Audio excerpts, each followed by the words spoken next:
नमस्कार. आपल्या सगळ्यांचे महाराष्ट्र सोशल न्यूज चॅनलमध्ये हार्दिक स्वागत. चला वळूया तर एका नवीन बातमीकडे. आजची बातमी. शिवसेना पक्ष प्रमुख उद्धव ठाकरे यांच्या वाढदिवसानिमित्त धुळे ग्रामीण जिल्हाप्रमुख शानाभाऊ सोनवणे यांच्या पुढाकारातून विरदेल येथील सरस्वती इंग्लिश मीडियम स्कूलमध्ये 42 गरजू विद्यार्थ्यांना शालेय बॅग व शैक्षणिक साहित्याचे वाटप करण्यात आले. सामाजिक बांधिलकी जपत राबविण्यात आलेल्या या उपक्रमाचे विद्यार्थी, पालक आणि ग्रामस्थांनी स्वागत केले. विद्यार्थ्यांच्या शिक्षणात आर्थिक अडचणी अडथळा ठरू नयेत या उद्देशाने हा उपक्रम राबविण्यात आला. यावेळी पक्षाचे पदाधिकारी, शाळा व्यवस्थापन आणि शिक्षक उपस्थित होते.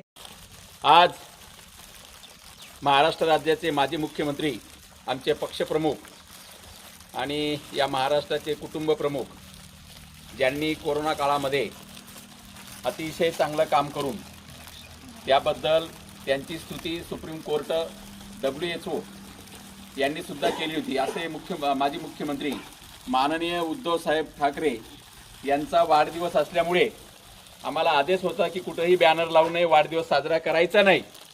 परंतु सामाजिक बांधिलकी आणि गेल्या 1 वर्षापासून आमचे मित्र अनिलदादा बेहरे डॉक्टर साहेब यांनी आमच्या शाळेचे मुलं इंग्लिश मीडियम जरी असले तरी गरिबांची मुलं आहेत आणि अतिशय कमी फीमध्ये आम्ही या ठिकाणी या मुलांना चांगलं दर्जेदार इंग्रजी माध्यमातून दर्जेदार शिक्षण मिळावं म्हणून प्रयत्न करतोय. पण बऱ्याच मुलांकडे दप्तर राहत नाही, म्हणून आमच्या शाळेला जर कोणी मदत केली असं आव्हान केलं होतं आणि लगेच मी आमच्या उद्धव साहेबांच्या वाढदिवसानिमित्ताने दादांशी संपर्क केला की साहेबांचा वाढदिवस आहे आणि म्हणून तुमच्या शाळेचे जे गरीब मुलांना तुम्ही कमी फीमध्ये इंग्लिश मीडियममध्ये शिकवतात या मुलांसाठी आम्ही आमच्या पक्षामार्फत आमचे युवा अधिकारी, तालुका अधिकारी रावसाहेब इशी यांच्या मार्फत, म्हणजे त्यांच्याकडनंच असं समजून चला, यांच्या मार्फत या ठिकाणी हे सर्व मुलांना, एकूण 42 मुलं आहेत या शाळेमध्ये, सगळ्या 42 मुलांना आम्ही आमच्या पक्षामार्फत या ठिकाणी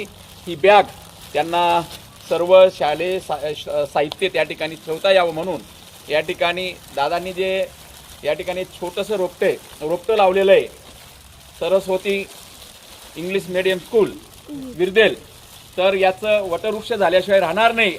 बातमी आवडल्यास चॅनलला लाईक व सबस्क्राईब करा व दररोज अशा नवनवीन बातम्या पाहण्यासाठी चॅनलला फॉलो करा. धन्यवाद.